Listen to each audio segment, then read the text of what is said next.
नमस्कार दोस्तों इस वीडियो में चर्चा करेंगे राहुल गांधी की मणिपुर यात्रा की कि उन्होंने जो यात्रा की है किस लिए की है।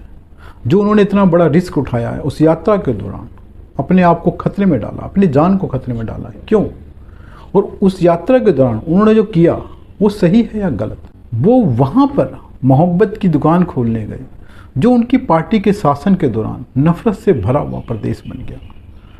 दोस्तों, वहाँ के लोग, मणिपुर के लोग, जनता वहाँ की ये जानती है कि ये वही व्यक्ति है, उसी पार्टी का व्यक्ति है जिसके कारण आज हमारे देश की, हमारे राज्य की ये हालत है। मणिपुर आज आग में झुलस रहा है। उसके लिए नीतियाँ जिम्मेदार हैं कांग्रेस की। जो कांग्रेस की नीतियाँ थी, जो कार्यक्रम थे, उसके कारण आज मणिपुर की ये हालत है। दोस्तों, राहुल गांधी एक राजनीतिक नेता हैं, एक विरोधी पार्टी के बड़े नेता हैं, बड़ी विरोधी पार्टी के बड़े नेता। उनका हक बनता है ऐसी यात्राओं को करने का, चाहे भारत जोड़ो यात्रा हो, चाहे मणिपुर यात्रा हो, जिससे उनको फ़ायदा हो सकता है, उनकी पार्टी को फ़ायदा हो सकता है।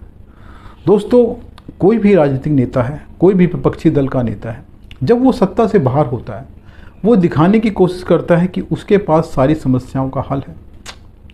वो सत्ता से बाहर है, इसलिए वो चाहता है कि मुझे सत्ता मिल जाए तो मैं ये कर सकता हूँ, वो कर सकता हूँ। लेकिन जब वो सत्ता में होता है उसके पास कोई समस्या का हल नहीं होता। राहुल गांधी भी कुछ ऐसे ही नेता हैं।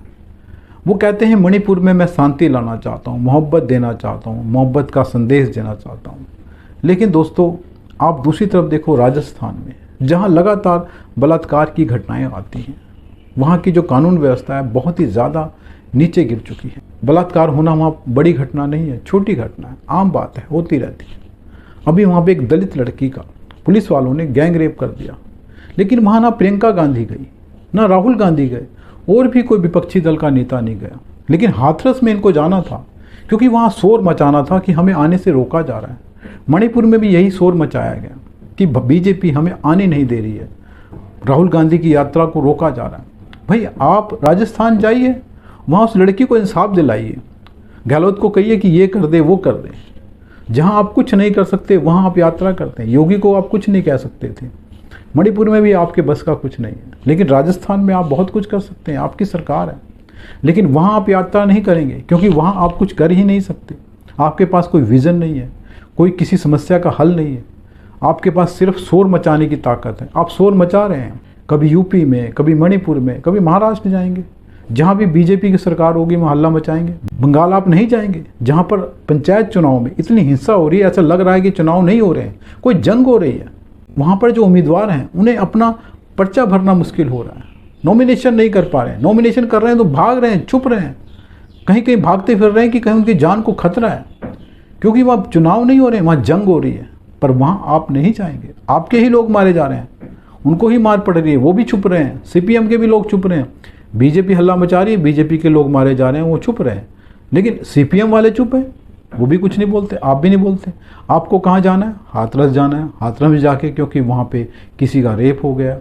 रेप तो आपके राजस्थान में ही बहुत हो रहे हैं, और भी राज्यों में होते हैं, बंगाल में रेप नहीं होते, तो वहाँ पर आप कुछ नहीं बोलते हैं। मणिपुर भी एक ऐसी ही यात्रा है जहाँ पे आग लगी हुई है। मानता हूँ वहाँ पे बहुत दंगा हो रहा है, सरकार अपने तरीके से कर रही है जो भी काम कर रही है, और दंगा किस कारण हुआ ये सबको पता है। अब बात करते हैं मणिपुर में जो दंगा हो रहा है, जो हिंसा हो रही है, जो वायलेंस हो रहा है, उसका जड़ कहाँ है, उसका रूट कहाँ है? दोस्तों, वास्तव में कांग्रेस के शासन के दौरान मणिपुर की डेमोग्राफी बदलने की कोशिश की गई, कोशिश नहीं की गई, कामयाब कोशिश की गई और बदल दी गई। वहाँ पर 80 से 90% हिंदू थे, लेकिन आज 40 से 50% के बीच हिंदू रहते हैं। बाकी आबादी ईसाई बन चुकी है। नागा और कुकी एक ऐसे आदिवासी समाज है जो पूरी तरह से ईसाई बन चुका है। आज वो हथियार उठाकर मैतेई समाज पर हमला कर रहे हैं, जो हिंदू समाज है। मणिपुर में यही हालात हैं। लेकिन समस्या क्यों बढ़ गई है, क्यों वहाँ पर हिंसा इतनी ज़बरदस्त हो रही है? क्योंकि दोस्तों, जो मैतेई समाज है वो अभी तक सिर्फ मार खा रहा था, वो बदले में कार्रवाई नहीं कर रहा था। अब क्योंकि उसने हथियार उठा लिए हैं और पलटवार करना शुरू कर दिया है नागा और कुकी के खिलाफ, तब ये प्रॉब्लम आ गई है, तब ये समस्या दिखाई दे रही है, तब ये दंगा हो रहा है, तब ये हिंसा हो रही है। क्योंकि वो सिर्फ पलटवार नहीं कर रहे हैं, ज़बरदस्त तरीके से पलटवार कर रहे हैं। पहले नागा और कुकी ने अपने इलाकों से मैतेई समाज को भगा दिया, और मैतेई समाज का जो इलाका है इम्फाल और उसके आसपास का 10% बनता है मणिपुर का, 90% इलाका जो है नागा और कुकी के पास है। आप वहाँ का कानून देखिए, वहाँ का शासन देखिए। मैतेई समाज को मणिपुर के 90% हिस्से में, जिसको वन भूमि घोषित किया गया, जंगल घोषित किया गया, वहाँ पर ज़मीन खरीदने का हक नहीं है, रहने का हक नहीं है। वहाँ वो कुछ भी संपत्ति, कोई दुकान, कोई मकान, कुछ नहीं खरीद सकते, ज़मीन नहीं खरीद सकते, क्योंकि वो रिजर्व है नागा और कुकी के लिए। लेकिन नागा और कुकी जो 10% हिस्सा मैतेई समाज के पास है, वहाँ वो कब्जा कर सकते हैं, वहाँ ज़मीन ले सकते हैं, खेती कर सकते हैं, दुकान ले सकते हैं, व्यापार कर सकते हैं। और ऐसा ही हो रहा है। मैतेई समाज के पास सिर्फ 10% हिस्सा है, उसमें भी नागा और कुकी घुसपैठ कर रहे हैं। अब जो हिंसा हो रही है उसकी यही वजह है कि नागा और कुकी ने अपने हिस्से से मैतेई समाज को भगा दिया है। अब मैतेई समाज अपने हिस्से से उनको भगा रहा है, तब वे दुकानें जल रही हैं, मकान जल रहे हैं, इनको रोकना मुश्किल हो रहा है। अब आप खुद सोचिए कि समस्या की जड़ आज पैदा हुई है कि ये 20, 30, 40 सालों पहले पैदा हुई। और दूसरी बात दोस्तों, मैतेई समाज हिंदू समाज है और नागा और कुकी ईसाई समाज है, ये धार्मिक झगड़ा भी है। और तीसरी बात, हाई कोर्ट ने अभी डायरेक्शन दिया स्टेट को कि वो मैतेई समाज को आदिवासी समाज का दर्जा दे, उसको भी वो सुविधाएं दे जो आदिवासी समाज को मिलती है, यानी कि नागा और कुकी को जो मिलता है वही मैतेई समाज को मिलना चाहिए। जब इस डायरेक्शन के बारे में नागा और कुकी समुदाय को पता लगा कि हाई कोर्ट ने ऐसी डायरेक्शन सरकार को दी है, हालांकि सरकार ने इस पर कोई कार्रवाई नहीं की, ना कोई वादा किया कि हम कुछ करने वाले हैं। सिर्फ इस डायरेक्शन से, सिर्फ इस बात के उठने से नागा और कुकी समुदाय ने मैतेई समाज पर हमला कर दिया, दंगा फसाद शुरू कर दिया। मणिपुर में जगह जगह आग लगने लगी, दुकानों को, मकानों को, सरकारी संपत्तियों को, गाड़ियों को जलाया जाने लगा। सरकार अपने तरीके से कोशिश कर रही है, लेकिन वायलेंस बहुत ज़बरदस्त है, क्योंकि ये दो समुदायों का झगड़ा है और कई कारणों से है। वो ये आज पैदा नहीं हुआ, कांग्रेस सरकार ने अपने समय में पैदा हुआ है। और आप देखिए 2014 से पहले, मोदी सरकार आने से पहले, सिर्फ मणिपुर की बात मत करिए आप, नागालैंड, सिक्किम, अरुणाचल प्रदेश, असम, पूरे नॉर्थ ईस्ट में आग लगी हुई थी। ये आग कब शांत हुई है? जब मोदी सरकार आई है। उसकी नीतियों से, उसके कार्यक्रमों से इस सरकार ने पूरे नॉर्थ ईस्ट में उन उग्रवादियों से, उन संगठनों से बात की और शांति स्थापना की। लेकिन अचानक मणिपुर में आग लग गई है। वो किन कारणों से लगी है बता दिया आपको। अब लेकिन भाजपा सरकार, मोदी सरकार अपने तरीके से काम कर रही है। जब आग लगी है तो इतनी आसानी से शांत नहीं होगी, टाइम लगेगा। लेकिन कांग्रेस शोर मचा रही है कि मणिपुर में आग लगी है, आप कुछ नहीं कर रहे। कर रही है, आपने तो कर दिया ना। आपने 60 साल आग लगा दी है, पूरा इंतजाम कर दिया है।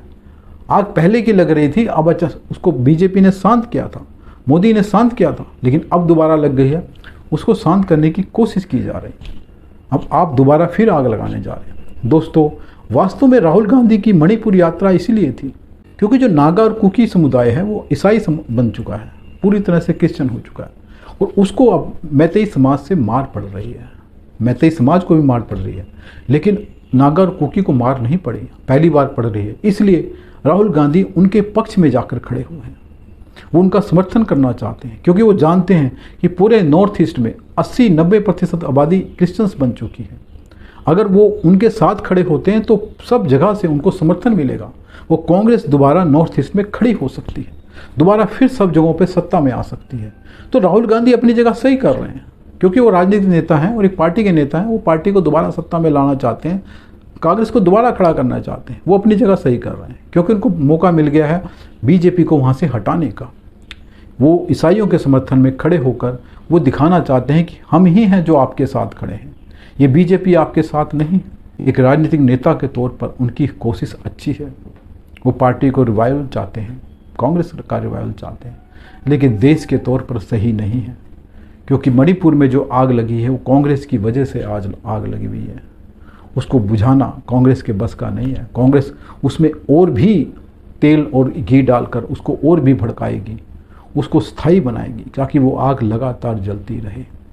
नॉर्थ ईस्ट में इस आग का जलना कांग्रेस के खड़े होने का, आगे बढ़ने का मौका देता है, और इस मौके का फ़ायदा कांग्रेस उठाना चाहती है। राहुल गांधी की यात्रा और कुछ नहीं है, यही है कि इस मौके का किस तरह से फ़ायदा उठाया जा सकता है। इसलिए सारी कांग्रेस चिल्ला रही है, राहुल गांधी को क्यों रोका जा रहा है। और जहाँ तक बात है राहुल गांधी की यात्रा को रोकने की कोशिश की गई सरकार द्वारा, वास्तव में ये सही नहीं है। सरकार ने परमिशन दी थी, अगर सरकार को इस यात्रा को रोकना होता तो परमिशन नहीं देती। उसने परमिशन इसलिए दी कि राहुल गांधी आए, अपना काम करें, जो भी करना चाहते हैं, एक राजनीतिक पार्टी के नेता हैं तो वो कर सकते हैं। लेकिन दोस्तों, जिस जगह वो बाय रोड जाना चाहते थे वहाँ खतरा था। सरकार नहीं चाहती थी कि इन हालातों में राहुल गांधी को वहाँ पर कुछ हो जाए और पूरे देश में इसका इफ़ेक्ट हो, पूरे देश को इसका नुकसान उठाना पड़े। राहुल गांधी जिद कर रहे थे बाय रोड जाने की, जबकि वहाँ के अधिकारी चाहते थे कि वो बाय रोड वहाँ पर ना जाएं। अगर उनके समर्थन में वहाँ पर लोग इकट्ठे हो रहे थे तो उनके विरोध में भी लोग इकट्ठे हो रहे थे। वहाँ पर किसी भी किस्म की वायलेंस होती, हिंसा होती, भीड़ अगर वहाँ पे आगजनी और पत्थरबाजी कुछ भी करते तो राहुल गांधी इसमें चपेट में आ सकते थे, उनके साथ कुछ भी हो सकता था।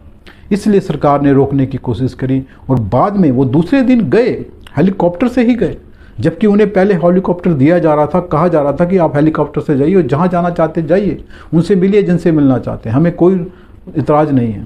लेकिन उनकी जिद थी बाय रोड जाने की, गाड़ियों से पूरा काफिला लेकर। और दोस्तों, बाद में उनको हेलीकॉप्टर से भेजा गया, उनको जो भी करना था वो करके वापस आ गए। लेकिन कांग्रेस को शोर मचाने का जो मौका चाहिए था मिल गया, क्योंकि राहुल गांधी की जो जिद थी पूरी नहीं की गई सरकार द्वारा। और इस जिद को इसलिए पूरा नहीं किया गया क्योंकि राहुल गांधी को वहाँ खतरा था। अब राहुल गांधी इतना खतरा उठाकर क्यों वहाँ जाना चाहते थे वो आप इस वीडियो से समझ सकते हैं, क्योंकि वो वहाँ पार्टी को दोबारा खड़ा करना चाहते हैं। और इस दंगे ने, इस हिंसा ने उनको मौका दे दिया है अपनी राजनीति करने का। बाकी दोस्तों आप समझदार हैं। नमस्कार दोस्तों, अगर वीडियो पसंद आए तो उसको लाइक करें, चैनल को सब्सक्राइब करें। धन्यवाद दोस्तों।